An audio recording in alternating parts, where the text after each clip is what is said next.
Is the Nintendo Switch really only halfway through its life cycle like Nintendo is saying? Let's talk about it. Hello there everyone, welcome back to the channel. My name is BoTalksMedia. Now before we get into the video, I would like to ask you guys to please hit that subscribe button. You guys have been killing it lately. This channel is quite literally blowing up, at least in terms of like the small YouTuber scale, and I really do appreciate it. But let's keep it going. Right now I think it's like 92% of my viewers aren't subscribed, so let's keep that going. I really appreciate it. Hit that like button too if you do enjoy the video. If not, hey, hit that dislike. It doesn't hurt me anymore because you can't even see the number. But today I wanted to talk about the Nintendo Switch and Shuntaro Furukawa's comments he made in the February investor briefing, or maybe late January, where he said that the Nintendo Switch is currently halfway through its life cycle, meaning if we take that comment quite literally, the Nintendo Switch will last until, what would that be? 2028, 2027? Let's say 2027, because the Nintendo Switch came out in 2017. It's been 5 years. We just had the 5-year anniversary. Are we really going to have another 5 years with this console? A lot of people didn't take his comment seriously because I believe they said something similar during the 3DS era, where in like 2016 they said that, or 2015, something along those lines. I think he's telling the truth, guys. I mean, here's the thing. If I don't want to frame this video as, oh, this is when I think the Switch 2 is coming out. I'm framing this as, oh, this is how long I think the Switch will last, because those are two different things. I think the Nintendo Switch will last probably until 2026, 2027, and by that point, the Switch 2 will already be out. 3DS was getting content after the Switch came out. Hell, even Wii U was getting some games. I think like Darksiders Remastered came out after the Switch came out on Wii U. So I think the Switch 2 will probably be 2025. That's where I'm at right now. I see a lot of people saying like, oh, the Switch, they're going to announce it next year in 2023, and it's going to release in 2024. Guys, there is no chance it gets announced next year, or even this year. Of course, people are still talking about that too. There's no chance. It is not getting announced this year. It is not getting announced next year. We might see a little bit of like teasing, like during like investor briefings in 2023, maybe late 2023. I don't really think so though. You have to understand, the Nintendo Switch is doing incredibly well. It has just outsold the Wii, outsold the PS1. It is on track to be the best-selling console of all time. Why would Nintendo stop that? Nintendo only creates new hardware when its current hardware is dying. Now, I think the one exception to that would be the GBA. The GBA was doing very well when the DS released. I don't know what the plan was there. Obviously, it worked, though, because the DS is the best-selling video game device of all time. I believe it's outsold the PS2. And then I'm not too familiar with like the NES and SNES and N64 and all that, but in terms of like the more modern consoles after the 2000s, Nintendo only kills a console when the console dies. They didn't release the Wii U until the Wii was dead and in the grave. And then, of course, the Wii U was dead immediately, so that's why the Switch came out within, like, what, 4 years? So Nintendo waits until a console slows down.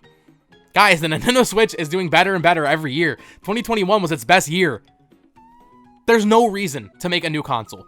Now, I think another factor that a lot of people aren't really talking about, and something that a lot of people are talking about when it comes to the PS5 and Xbox Series X and how long they're predicting those life cycles to be, COVID. COVID completely changed everything.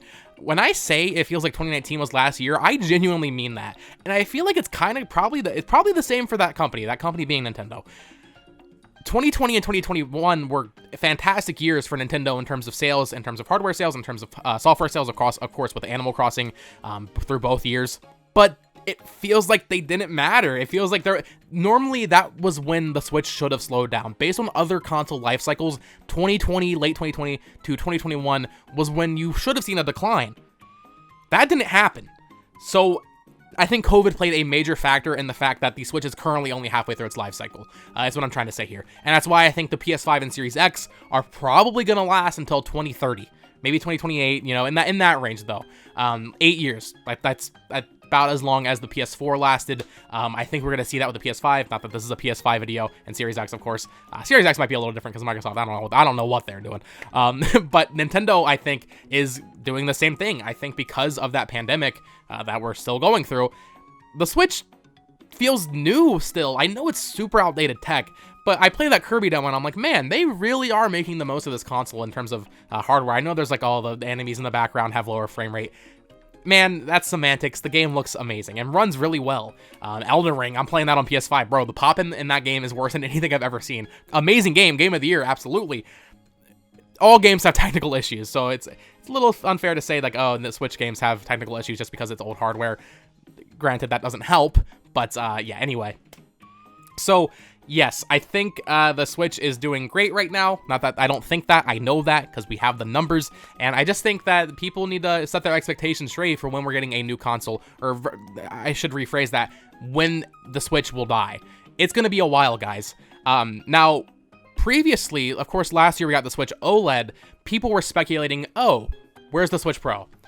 I was one of those people, like, early last year, but then when the Switch OLED was announced, I was like, oh, they're never doing a Pro. There's still a lot of people that think there's going to be a Pro, even after, like, the OLED was announced. The second that OLED was announced, I was completely off board. I was like, no, we're not getting a Switch Pro. I don't know if I think that anymore.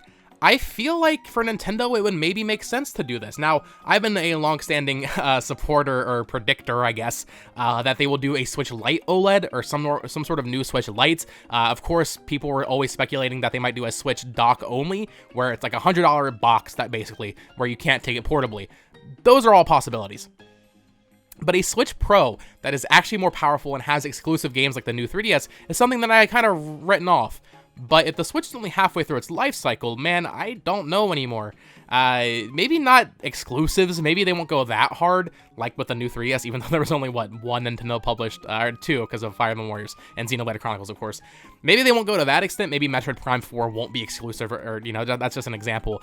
But a Switch Pro that's more powerful, maybe, I don't want to say the word, but 4K, maybe we see that in 2023. Definitely not this year. It's way too soon after the OLED. Nintendo has, at least, I don't know if I can call it a pattern, because it's only been 3 consoles now, or 3 revisions. But in 2017, we had the Switch, 2019, we had the Switch Lite, and in 2021, we had the Switch OLED. So every other year, we've gotten something in terms of new hardware from the Nintendo Switch. So I think next year, maybe probably next fall, again, they've been releasing them in the fall. Switch Lite was September 2019, yeah, and then OLED was October 2021. So probably next summer we would see it announced and then released 2023 holiday.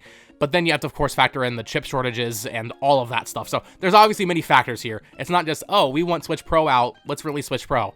The chip shortages might severely, you know, change that. Hell, I mean, maybe based on the rumors, maybe they were planning a Switch Pro for 2021, not with exclusives and everything, but then the chip shortage happened, and they were just like, oh, okay, we'll just release it with the OLED screen, you know, and just change it like that. Maybe that's what they were thinking. I'm not too sure. I'm not an insider. But I just wanted to talk about the Nintendo Switch, where it's at in its life cycle, and I would love to hear what you guys think down in the comments below. When do you think the Nintendo Switch will die? Is it truly halfway through its life cycle? I am of the mind that it is, but we'll probably see support after the Switch 2 comes out, or whatever replaces it. If Nintendo's really stupid, they won't call it a Switch 2, or make it a, you know, actual evolution of the Switch, but I feel like there's no way. I feel like the next console has to be a Switch 2, in at least... No, I was going to say maybe not even just a name, but it really has to be functionally. If the Joy-Con aren't supported, if the docks aren't supported, I think they've made a big mistake. Now, another thing I wanted to talk about before I end off here is what kind of games we will be seeing. Nintendo typically only does one game per franchise, or like one type of game per franchise per system. We've already seen that isn't really the case right now with the Nintendo Switch. In 2021, we're seeing a sequel to Splatoon. We're seeing a sequel to Xenoblade Chronicles, which is a JRPG story game. That's a little different. But Splatoon, I think, is the big one. We're even seeing a sequel to Fire Emblem Warriors, which I was not expecting. So, will we just see a bunch of sequels from games that already released in 2017? Will we see a bunch of just weird stuff? I think it would be a bit of column A, a bit of column B.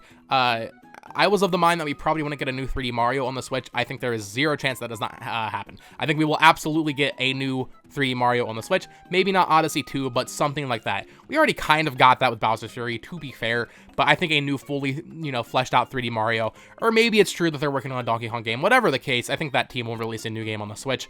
What else? I mean, I think the weird stuff is going to start coming back, man. I think we're going to Rhythm Heaven. I think we're going to F-Zero. Maybe even Earthbound. Weird stuff like that. And also new IP. This is leaving Nintendo in a very good position to experiment.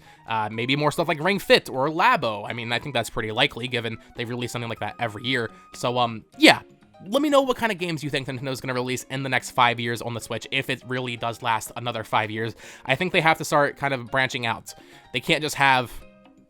here's the sequel, which is what they're doing this year, and everybody's really happy about it. They can't do that cycle again. We can't be like, okay, 2023, guys, WarioWare get it together too. I don't think that doesn't work as well. They're hitting all their major sequels this year, so they're gonna have to start branching out soon. And yeah, I think it's a really exciting time to be a Switch owner. And I mean, even like during the pandemic, I was kind of down on it, guys. I'm not gonna lie. 2020 and 2021 weren't amazing years for the Switch, in my opinion, but 2022 is hitting different.